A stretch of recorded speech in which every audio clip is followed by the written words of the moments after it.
우리 앞뒤 옆 사람 인사하십시다. 잘 오셨습니다. 주님의 이름으로 사랑합니다.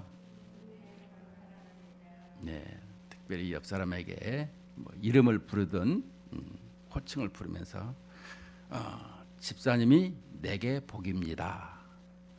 이름을 부르든가 반주자님이나 또 장로님이나 권사님이나 다 같이 시작. 당신은 나에게 복입니다. 시작. 그 다음에 당신은 당신에게 내가 복이 되겠습니다. 시작. 아니 해야 된다니까. 아이 참나. 다시 한번. 당신에게 내가 복이 되겠습니다. 시작. 예, 감사합니다. 말로 시인했으니까 복이 될 줄로 믿습니다. 예. 오늘은 신방하시는 예수님이라는 것입니다. 여러분 새해 들거나 한 해에 신방을 한 번씩 합니다. 신방을 요즘에는 많이들 안 하는 것을 볼 수 있는데 신방은 꼭 해야 되는 것입니다. 왜냐하면 성경에서 말씀해 주고 있기 때문에 그러는 것입니다. 제가 신학교 다닐 적에 교수님이 항상 하는 게 자기가 유학 생활을 하면서 이 30km나 멀리 떨어져 있는 청년이 있었는데 그 직장에서 집에 신방을 간다니까 그 30km가 떨어진 거리에서 멀리서 일 끝나고 밤늦게 지금이야 우리야 시간이 정하지만 유학하거나 외국에 나가면 시간이 일정치가 않아요. 밤 11시에도 신방을 하고 그렇습니다. 그래서 이렇게 시간 약속을 정하고 그 멀리서 이렇게 신방을 받았고 또 그 신방을 아주 강조하였던 것을 기억합니다. 우리가 그 성경에서 보면 최초의 신방은 우리 인류가 대표자인 아담이 범죄함으로 하나님께서 신방 오신 사건을 기억을 하는 것입니다. 사람들은 범죄하면 숨습니다. 아담이 범죄하고 어떻게 하였습니까? 범죄가 뭐예요? 하나님의 말씀에 불순종한 것이 죄인 것입니다. 우리는 죄를 얘기할 적마다 도덕 윤리를 많이 얘기하고 있는데 실은 하나님의 말씀대로 살지 않는 것이 죄인 것입니다. 우리는 날마다 하나님의 말씀을 밥 먹듯이 어기고 살아갑니다. 그렇게 않으려고 해도 우리의 죄성을 가지고 있긴 이 육신 때문에 죄를 짓게 되어 있는 거예요. 그래서 죄를 짓지 않으려면 어떻게 해야 된다고 했습니까? 항상 성령 하나님이 내 안에 충만해지도록 이렇게 의지하는 것입니다. 하나님을. 그렇게 해야만이 내가 죄를 짓지를 않아요. 우리는 잠시 잠깐도 이 다른 생각을 하는 것을 볼 수 있습니다. 순간순간에 이런 것을 볼 수 있는데 그만큼 우리가 이렇게 죄성이 가득 차더라는 것입니다. 아담이 하나님께서 먹지 말라고 한 선악과를 먹고 난 후에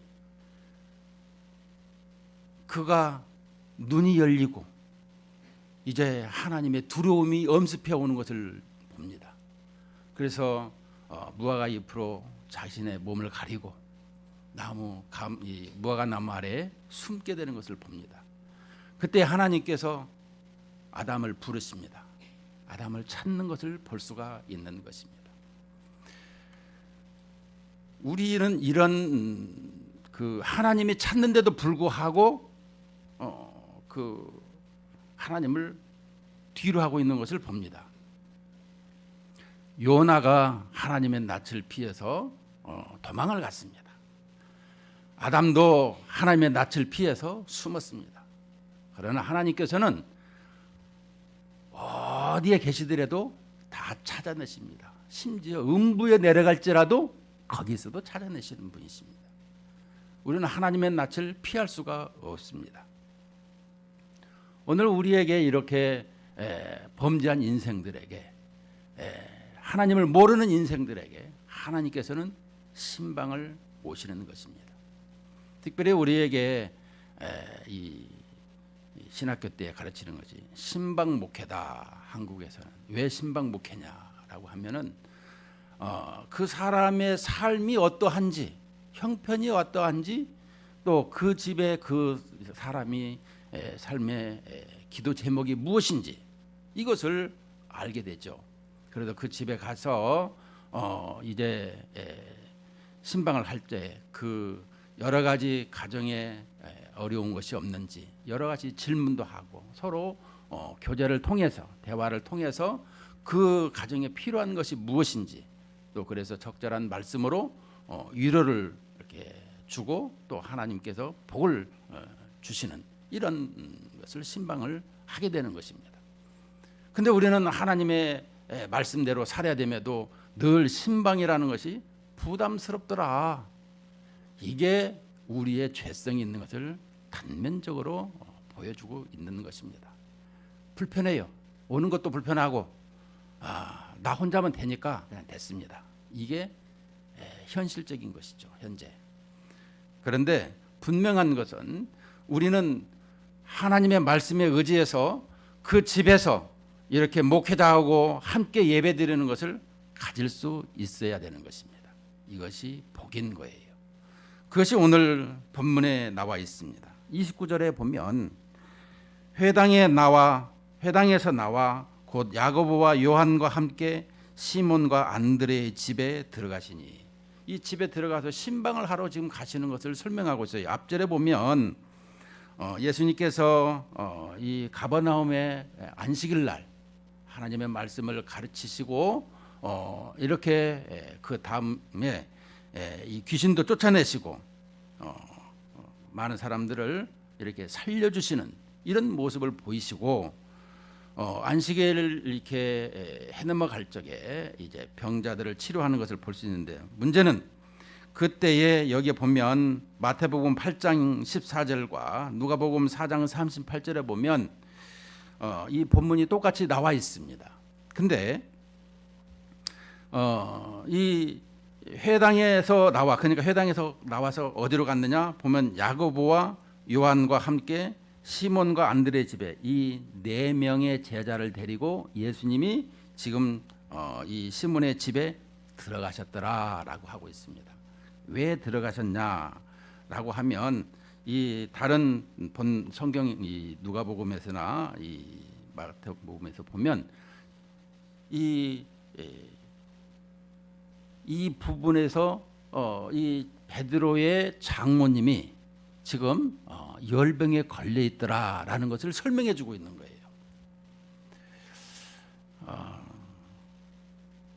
이 집에 들어가는데 시몬의 장모, 우리는 시몬의 장모 얘기할 때마다 조금 생각해 볼 것이 뭐냐 그러면 요한 바오로 1세가 누구예요?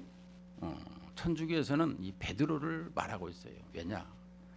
마태복음 16장 16절에서 너희는 나를 누구라 하느냐 할 때에 주는 그리스도시요 살아계신 하나님의 아들이십니다라고 그 고백이 베드로한테 했기 때문에 교회에 이 먼저 이 수제자인 베드로가 요한 1세가 돼서 이렇게 되었더라. 그래서 이 천주교는 뭐예요?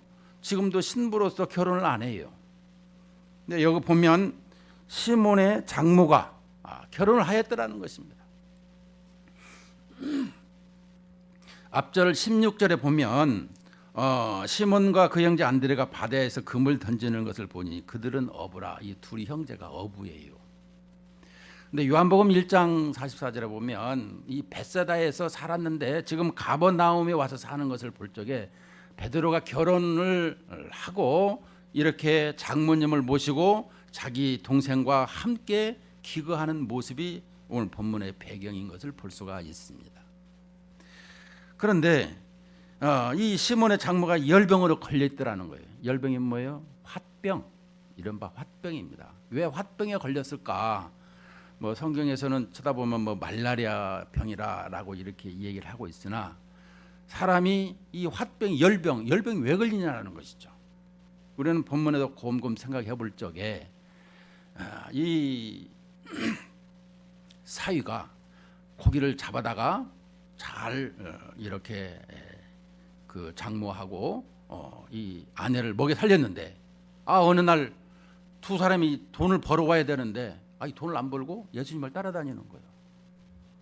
그게 뭐 먹고 사냐라는 거예요. 시방 분위기를 봤을 적에 이게 이 장모가 열병이 나겠어요, 안 나겠어요?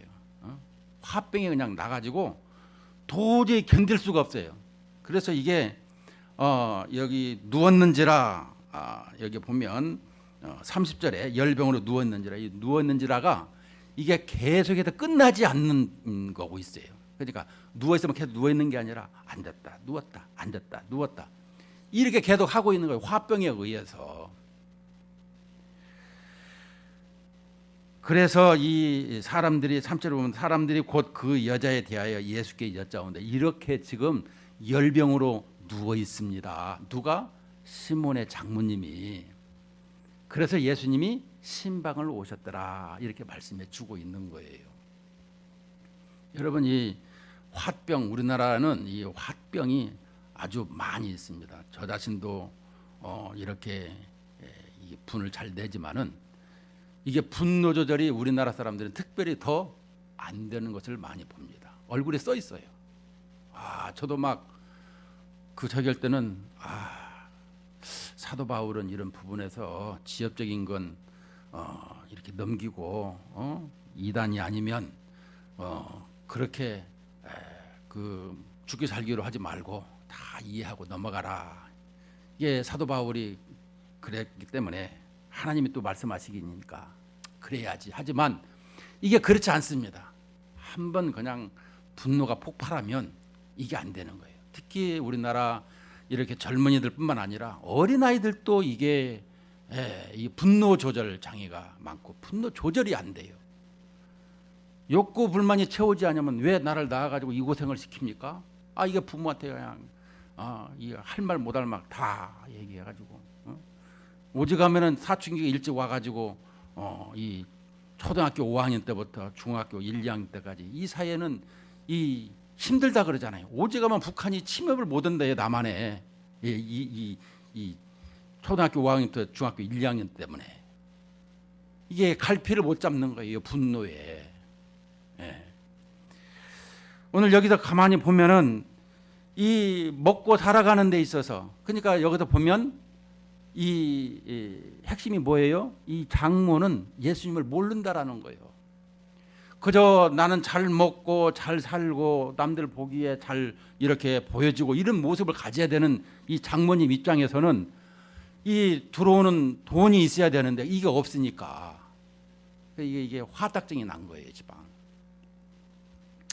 우리 주부에 나와 있는 그 네팔에 나가 있는 그 김재구 선교사라고 있어요. 이 한전을 다니다가 이 고위직이 있었는데 나이 드셔가지고 그냥 네팔로 가버렸어. 한전 그 공기업 다니는 걸 때려치고. 그래서 애로사항이 뭡니까? 내가 또 물어보니까 나는 괜찮은데 이 아내하고 자식들이 상당히 힘들어합니다. 하려면 혼자 하지 왜 우리까지 다 끌고 와서 이 개고생을 시키느냐 이 얘기를 한다는 거예요. 그때마다 참 마음이 아파가지고 힘들었는데 지금은 이제 애들도 좀 이제 성인이 되다 보니까 좀 이게 누그러졌습니다. 한 25년, 30년 돼갔는데요, 선교사가. 이런 거를 볼 적에 우리들은 이 욕구 불만이 채워지지 않냐면 그냥 세상적인 것을 보기 때문에 그러는 것입니다. 우리의 삶이 늘 주님을 바라보고 주님 안에 그 모든 것이 다 들어있다라는 것을 기억하고 살아가면 괜찮은데 세상을 볼 적마다 내가 비교의식을 가지고 살아요.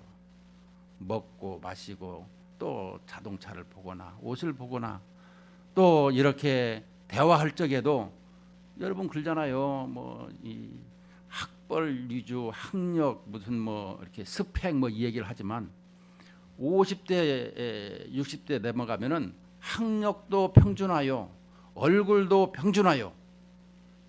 50대, 60대, 70대 가면은 다 똑같아요. 뭐 지식이 뭐 높낮이가 어디가 있어? 다 먹고 사는데 똑같아요. 이런 것을 보면서 우리에게 그렇게 너무 이렇게 열내지 마시오. 이런 말씀인 것입니다.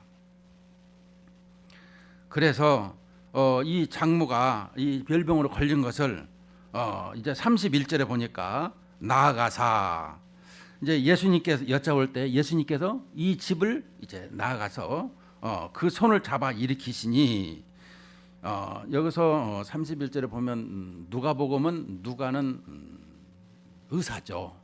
의사인 누가가 이 표현을 어떻게 했냐 그러면 그 머리맡에 서서 이렇게 볼 때 그 환자를 자세히 진찰하셨더라 이렇게 표현해 주고 있어요. 근데 여기에서는 마태복음이나 마가에서는 그 부분을 이렇게 표현 않고 나아가서 그 손을 잡아서 일으키신 에게이로 이렇게 이 말은 부활의 이 단어를 쓰고 있는데, 그 심령을 새롭게 은혜를 주셔서 그 소망을 주셔서 부활을 영으로 말미암아 그를 일으키시는 것을 설명해 주고 있는 것입니다. 죽었던 것을 살려주는 이런 모습을 가지고 있습니다.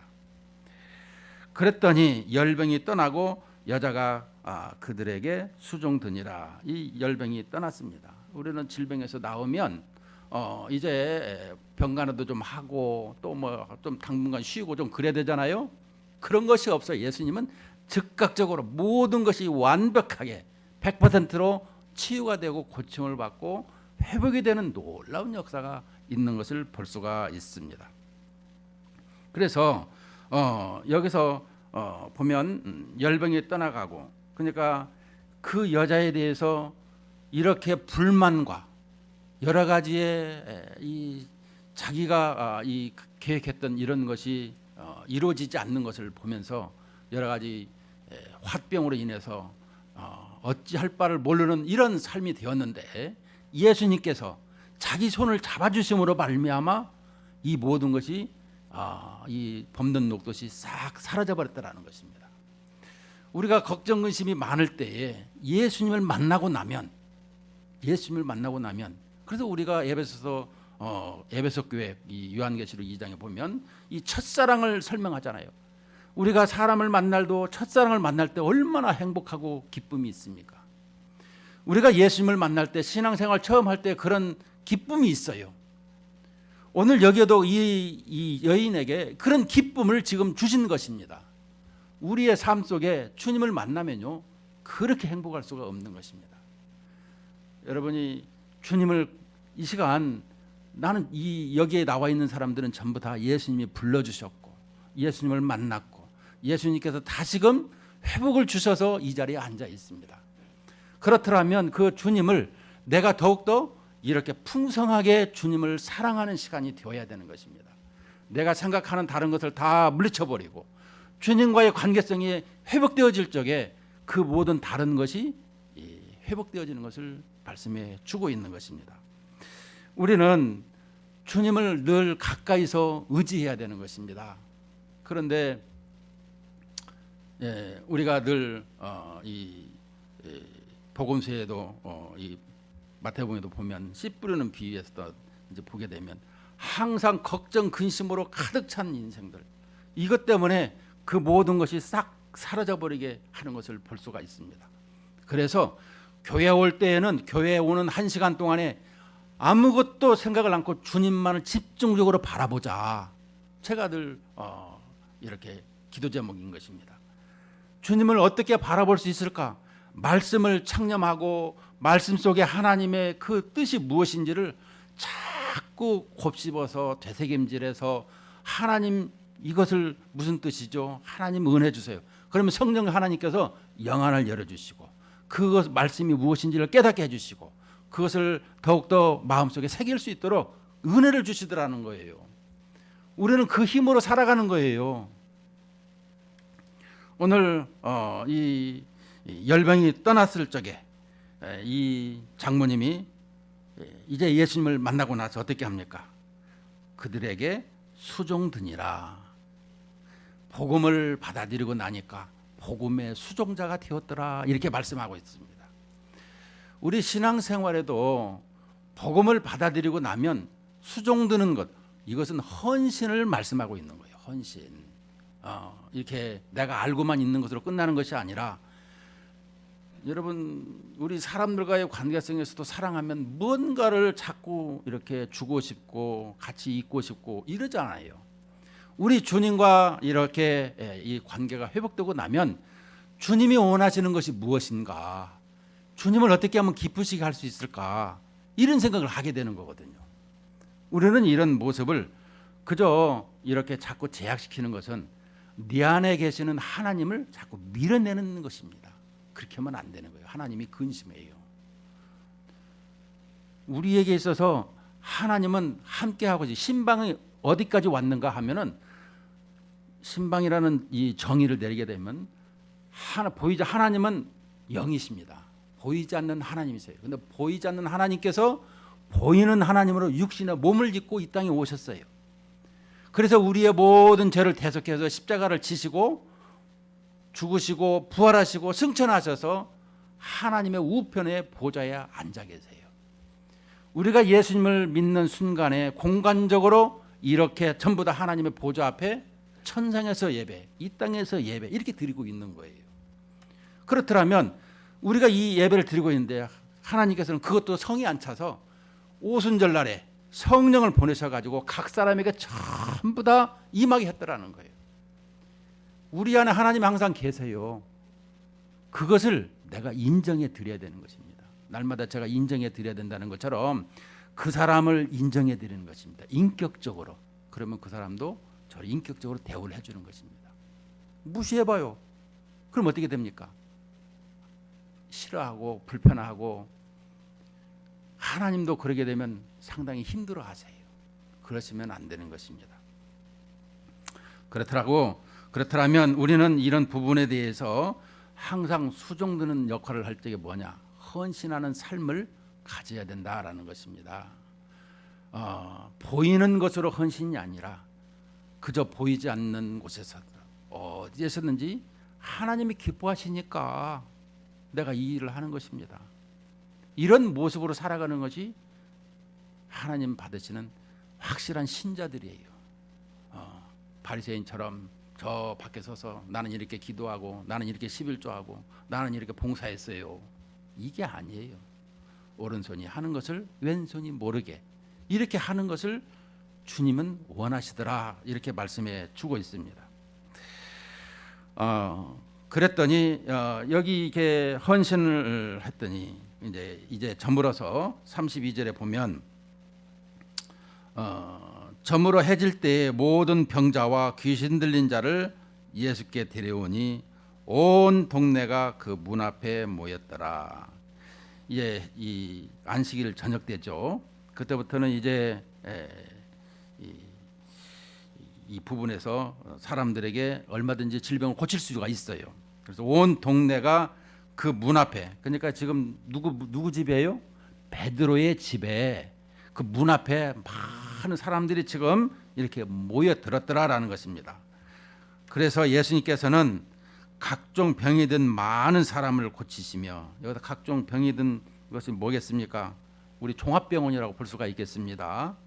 많은 귀신을 내쫓으시되 귀신이 자기를 앓므로 그 말하는 것을 허락하지 아니하시니라.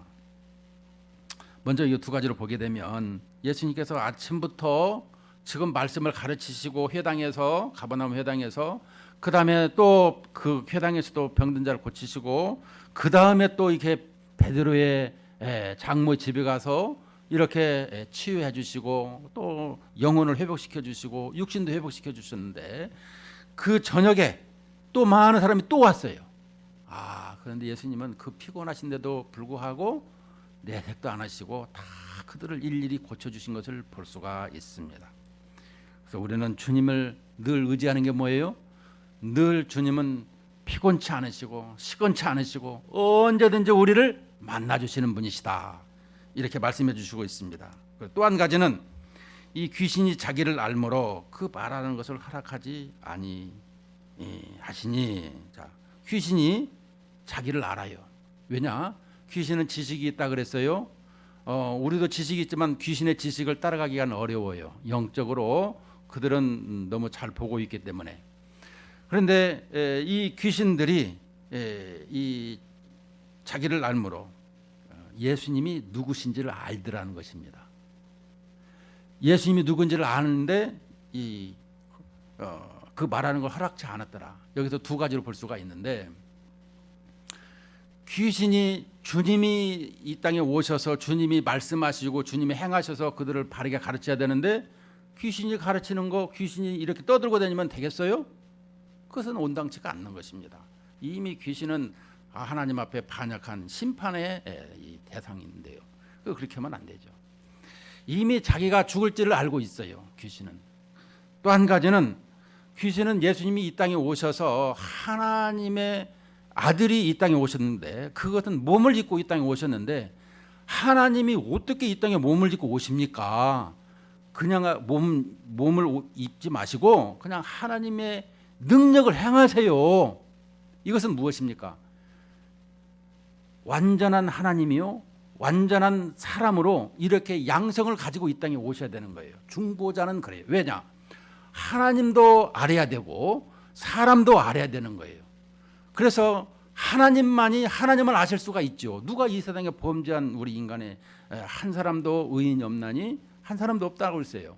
그렇더라면 하나님을 잘 아는 하나님의 아들이 이 땅에 오실 수밖에 없더라라는 걸 설명해 주고 있습니다.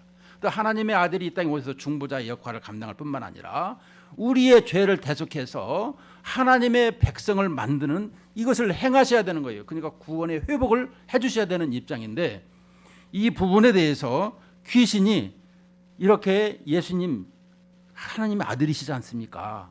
그냥 돌덩이도 떡덩이가 되게 하시고 그냥 모든 것을 이렇게 능력을 베풀어서 하세요. 사탄은 이것을 충동질하고 이렇게 하고 있는 것입니다. 예수님이 온 것이 뭐예요? 마가복음을 지금 보고 있지만 10장 45절에 인자가 온 것은 섬김을 받으려 함이 아니라 도리어 섬기려 하고 많은 사람의 대성물로 주려 함이라. 왜 대성물이 주시려고 오실까요?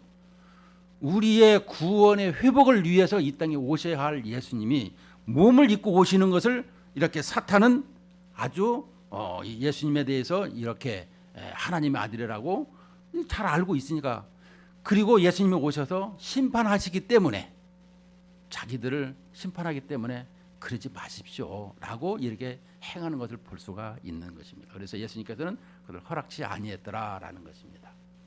자, 오늘 본문 쪽에서 이렇게 봤는데, 여기서 결론적으로 우리에게 신방하시는 예수님이라고 하셨는데, 우리는 범죄한 인생들에게 늘 주님을 벗어나서 자기식대로 살아가려고 할 때가 많이 있더라는 것입니다.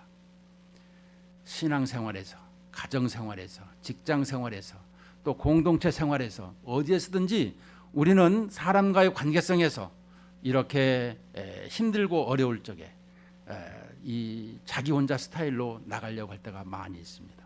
근데 그렇게 하면은 안 되는 거예요. 그것은 하나님께서 이미 부르시고 하나님의 자녀인데도 불구하고 이렇게 멋대로 살아가는 것은, 실은 우리 가정에도 보면 다 집집마다 어떻게 보면 도련변이 하나씩 꼭 있는 것 같아요. 네. 이게 말 잘 듣는 사람이 있는 반면에 말을 안 듣는 사람이 있어요.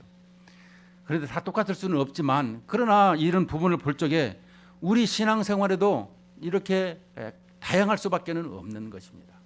순종 잘하는 사람이 있는 반면에 이렇게 삐딱하니 있는 사람도 있더라는 것이죠. 자, 그렇더라면 우리에게 주시는 말씀은 오늘 여기에서 이 장모님의 열병, 주님을 몰랐던 이 베드로 장모, 세상적으로만 생각했던 삶이 예수님을 만나고 난 후로 복음의 수종자가 되었더라는 것입니다. 우리의 신앙생활이 늘 이 수종드는 생활, 헌신하는 생활인데, 그것은 뭐겠습니까? 바로 이 교회는 이 집사라는 직분이 있죠. 집사는 뭐예요? 이 하나의 일을 잡아서 그 일을 행하는 것을 집사라 이렇게 말을 하고 있습니다. 이 잡을집 일사. 그러니까 우리 신앙생활하면서 하나님의 일을 뭔가를 하는 이런 역할을 하는 사람을 이제 우리가 헌신하는 사람, 수종드는 사람 이렇게 얘기를 하고 있죠. 그렇더라면 우리 이런 모습이 항상 그 하나님 앞에 드려지는 모습을 가져야 되는 것입니다. 칼뱅은 그 사도 바울의 빌립보서 3장 14절에 13절의 말씀을 인용해 가지고 한 가지 일에 있어서 복음을 위해서 섬긴다. 빌립보서 3장 13절에 보면 형제들아 나는 아직 내가 잡은 줄로 여기지 아니하고 오직 한 일 즉 뒤에 있는 것은 잊어버리고 앞에 있는 것을 잡으려고 이렇게 쫓아간다. 이렇게 설명하고 있습니다. 우리는 지금 이제 뒤에 있는 걸 생각하면 안 돼요. 앞에 있는 것. 여러분 우리가 늘 생각할 적마다 신앙생활할 때도 회의적일 적에는 뒤를 돌아볼 때가 있는데 그러면 안 되는 거예요. 그래서 홍해 바다를 걷는 이유가 뭐겠습니까? 돌아갈 수가 없어요. 이미 우리는 건너와 버렸기 때문에. 그렇다면 앞만 보고 가야 되는 것을 우리는 설명해 주고 있는 것입니다. 그러므로 오늘 결론적인 말씀은 뭐겠습니까? 손을 잡아 일으키시니 에게이로 우리에게 모든 삶을 주님은 일으켜 주시고 회복시켜 주시고 또 우리의 삶을 아주 주님 앞에 바르게 행할 수 있는 이런 힘을 공급해 주고 있는 것입니다.